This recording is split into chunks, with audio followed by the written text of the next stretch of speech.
Hello friends, ఇప్పుడు మనం సిద్ధవటం కోట గురించి తెలుసుకుందాం. ఇది మన సిద్ధవటం కోట కడప జిల్లాలో ఉంది. సిద్ధవటం కోటను అంటే ఇక్కడ దక్షిణం వైపుగా పెన్నా నది, మిగిలిన 3 వైపులా ఎత్తైన గోడలతో ఆగడతలతో శత్రువులు అంటే లోపలికి ప్రవేశించేదానికి వీలు కాని రీతిలో కోట అనేది నిర్మించబడింది.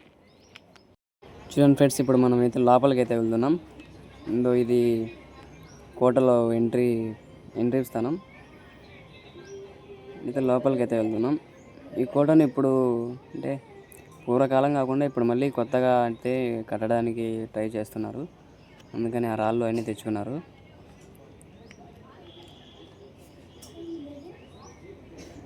మనం మెయిన్ గేట్ నుంచి కాకుండా ముఖద్వారం నుంచి అయితే వెళ్తున్నాం లోపలికి. ఇది కూడా ఎంట్రీ ప్లేసే. మన సిద్ధవటం కోటలో అప్పుడు పూర్వకాలము విజయనగర చక్రవర్తిగా అనే ఆయన వీరనరసింహరాయలు అనే రాజుగారు పరిపాలిస్తున్న కాలంలో సమ్మెట గురువు అనే రాజు పరిపాలించేవారు మన సిద్ధవటం కోటను. ఆయన పరిపాలనలో స్త్రీలను అత్యంత ఘోరంగా అవమానించేవారు.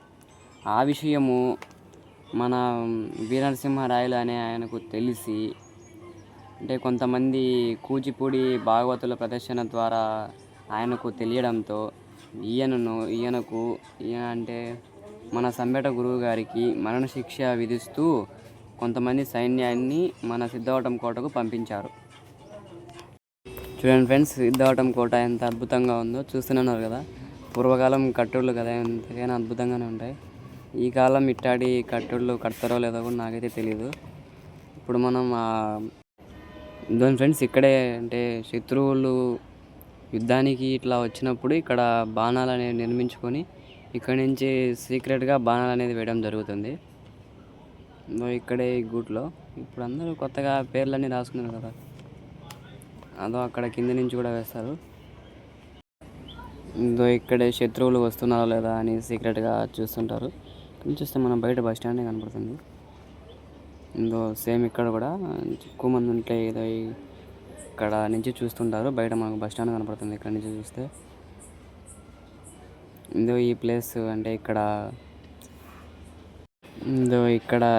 రాజుగారు అంటే సీక్రెట్ రాజు మంత్రి అలా సీక్రెట్ మీటింగ్స్ అనేవి ఇక్కడ పెట్టుకుంటారు.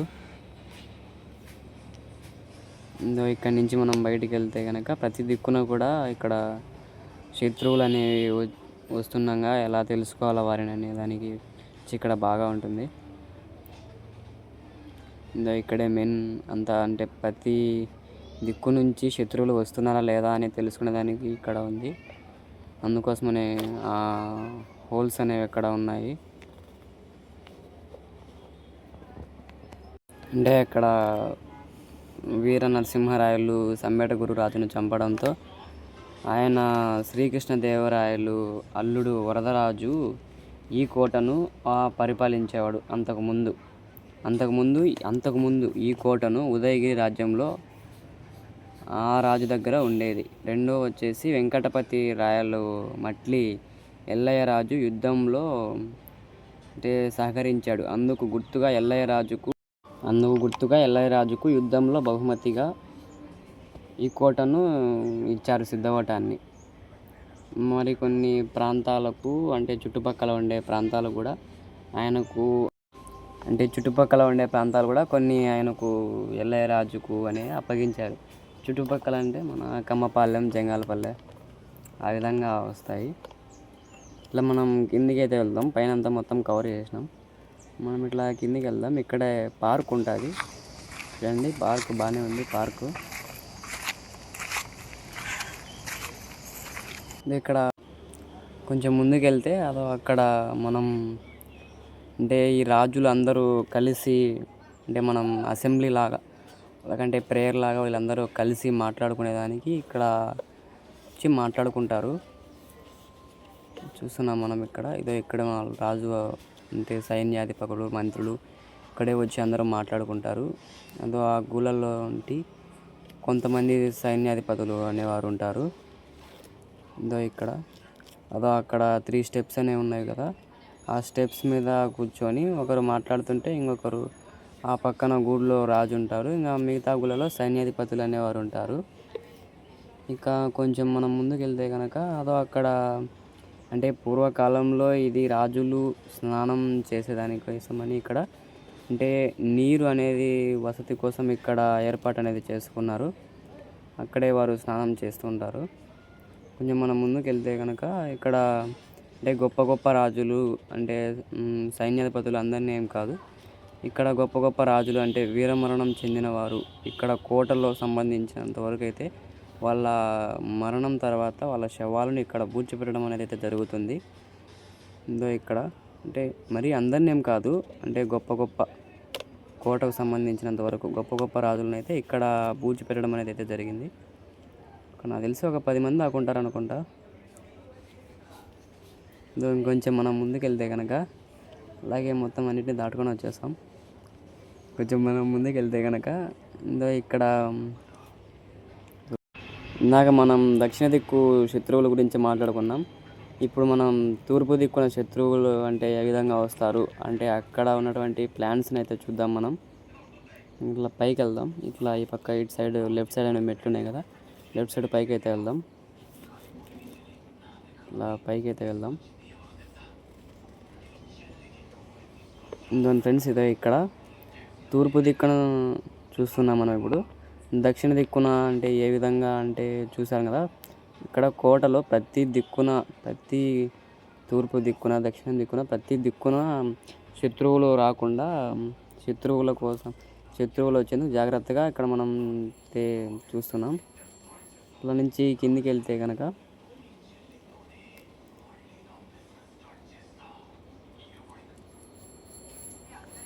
అక్కడ వచ్చేసి అంటే ఇక్కడ కొంతమంది సైన్యాధిపతులు అంటే దక్షిణం దిక్కున ఉండే వాళ్ళు దక్షిణం దిక్కున ఉంటారు, తూర్పు దిక్కున ఉండే వాళ్ళు తూర్పు దిక్కున ఉంటారు.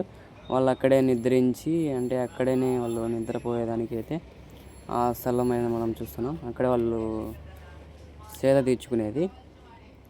ఇక్కడ మనము ఒక రహస్య మార్గం అనేది అయితే చూస్తున్నాం. ఈ రహస్య మార్గం ఇక్కడ చూస్తున్నాం మనం. ఈ రహస్య మార్గం నుంచి అంటే ఇక్కడికి వెళ్ళి ఆ లోపల నుంచి మనం ఇంకొక రహస్య మార్గం ద్వారా అయితే బయటికి రావచ్చు. దాని ఫ్రెండ్స్ ఇదే ఇక్కడి నుంచి వచ్చాం. విధంగా రహస్య మార్గాలు అయితే ఉన్నాయి.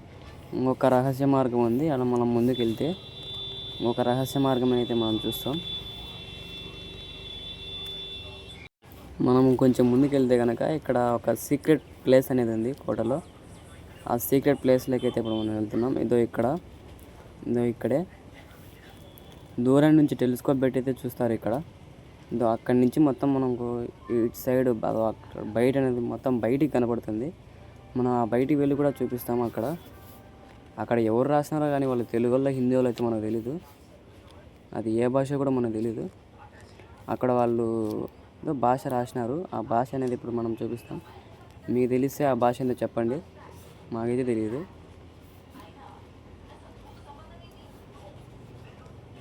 మనం ఇప్పుడు వెళ్తున్నాం. ఇది బయటికి, ఇదే లాస్ట్ ఈ కోట అంటే తూర్పు దిక్కున ఉన్న చివరి ఘట్టం ఇది. ఇక్కడ రాసినారు రాతలు, అది ఏ కాలం నాటిదో ఎవరు రాసినారో ఏం భాష కూడా తెలియదు. చూడండి, ఈ భాష మీకు తెలిస్తే కింద కామెంట్లో పెట్టండి. ఇక్కడ శిల్పాలు మాత్రం బాగా సూపర్గా చెక్కినారు. చూసినారు కదా ఫ్రెండ్స్. ఇక్కడ మనమైతే బయటికి అయితే వెళ్దాం. ఇదంతా కవర్ చేసేసినాం కాబట్టి బయటికి అయితే వెళ్దాం. చూడండి ఫ్రెండ్స్, అప్పట్లో సిమెంట్ లేవు ఏం లేవు, ఇంత బాగా కట్టినారంటే ఇంకా మావాడ పల్టీ బాగా కొడతాడు. ఈ ప్లేస్ అయితే మొత్తం కవర్ చేసినాం కాబట్టి ఇంకొంచెం ముందుకైతే వెళ్దాం. కానీ నీకు అర్థమవుతుంది చెప్పేది? అర్థమవుతుందా సాయి? నీకు అర్థం కాకుండా ఇంకా వాళ్ళకేం అర్థమవుతుంది? అర్థమవుతుందా చెప్పు. సరే, ఇప్పుడు మనం అయితే బయటికి వెళ్తున్నాం. ఈ ముఖద్వారం అయితే చూపిస్తాం. ఇందాక మీకు కవర్ చేయలేదు. ముఖద్వారం పెద్ద సీక్రెట్ ఏం కాదు, అటు నుంచి రావడం ఇటు నుంచి వచ్చేయడం అంతే. ఇప్పుడు మనం బయటికి అయితే వెళ్దాం. ఇక్కడ వాళ్ళు నిద్రిస్తుంటారని చెప్పుకున్నాం ఇందాక. బయటికి అయితే వెళ్దాం. ఇంతవరకు హిందూస్ ప్లేస్ అయితే మనం కవర్ చేసినాం. ఇప్పుడు మనం వెళ్ళేది ముస్లిమ్స్ ప్లేస్కి అయితే వెళ్దాం. ఇదో ఇక్కడ ఈ నంది తల ఉంది. ఈ నంది తల కట్టినారో లేదో తెలీదు. దీంట్లో బంగారం ఉందని కొంతమంది చెప్పడం అయితే నేనైతే విన్నాను. ఈ నంది తల కాడ ఏదో బంగారం ఉందని కొంతమంది బంగారం కోసమని ఈ ప్లేస్ వచ్చేసి ఇది ఒక గుడి పూర్వకాలం. ఇది ఏం కూడా తెలియదు కాదు. లోపల అయితే విగ్రహం అయితే ఏం లేదు. లోపల అన్ని గబ్బిలాలు ఉండడంతో లోపల ఉండేది కవర్ చేయలేకపోయినాం. మూవీస్లలో ఇంకెక్కడన్నా ఇవి శివలింగం చూస్తుంటారు. ఇక్కడ లోపల కొంచెం శివలింగం మనకు జస్ట్ పైన మాత్రమే కనపడుతుంది. శివలింగం మనం ముస్లిం స్పేస్కి అయితే వెళ్దాం. ముస్లిం స్పేస్కి ఈ పక్కన మొత్తం అడవి ఉంటుంది. మనం మెట్లకి ఇట్లా పైకి వస్తే కనుక ముస్లిమ్స్ వెనక భాగం ఇది కూడా వెళ్ళొచ్చు. ఇక్కడ నుంచి మనకు మన సిద్ధావటం అంటే ఒక సైడ్ బ్రిడ్జ్ పడిపోతుంది. మనం ఆ బ్రిడ్జ్ దగ్గర కూడా వెళ్దాం. కిందికి వెళ్దాం మనం లేదు. దిగురారే కోతి దిగు ఎక్కుతానువే. మనం ఇంకా ముందుకైతే వెళ్దాం. ఇక్కడ లోపలికి ముస్లిమ్స్ రాజుల లోపలికి అయితే మనం వెళ్తున్నాం. ఇక్కడ సిద్ధవటంలో అంగడి అయితే ఉంది. ఇక్కడ బోరేట్లు బాబు ఇక్కడ సిద్ధవటంలో అంటే ఇక్కడ ఆడవారు స్నానం చేసేకి ఇక్కడ నిర్మించుకున్నారు. ఇక్కడ మనం లాగేసిన కాబట్టి ఇప్పుడు మనం లోపలికి అయితే వెళ్ళలేం. సో మనం ఇక్కడ పైకి అయితే వెళ్దాం. సిద్ధవటం బెంచ్ని అయితే చూపిస్తాం. ఆడ బిగాలు చేసి బాగా క్లియర్గా చూపిస్తాం. ఇది మన సిద్ధవటం ఏరు. ఇక్కడ వినాయకమయ స్తంభములని అక్కడే వేసేది. అక్కడ బాగానే ఉంటుంది. ఇంకా ఫుల్ వర్షం పడితే కనుక అంగడి ఉండదో ఏముండదో మొత్తం అంతా సట్టా పెట్టి ఎత్తుకొని పోవాల్సిందే. ఎందుకంటే మొత్తం పైకి నీళ్ళు వచ్చేస్తాయి కాబట్టి. ఇది ఇక్కడ మసీద్ అయితే ఉంది. ఈ మసీద్ మనం వెళ్ళము. ఇక్కడ చూద్దాం. ఇక్కడ అంటే ముస్లిమ్స్ రాజుల మీకు మన వీడియో అయితే నచ్చినట్లయితే కనుక ప్లీజ్ లైక్ షేర్. ఇక్కడ వారి శవాలను పూడ్చిపెట్టడం అనేది ఉంది. My channel. బాయ్.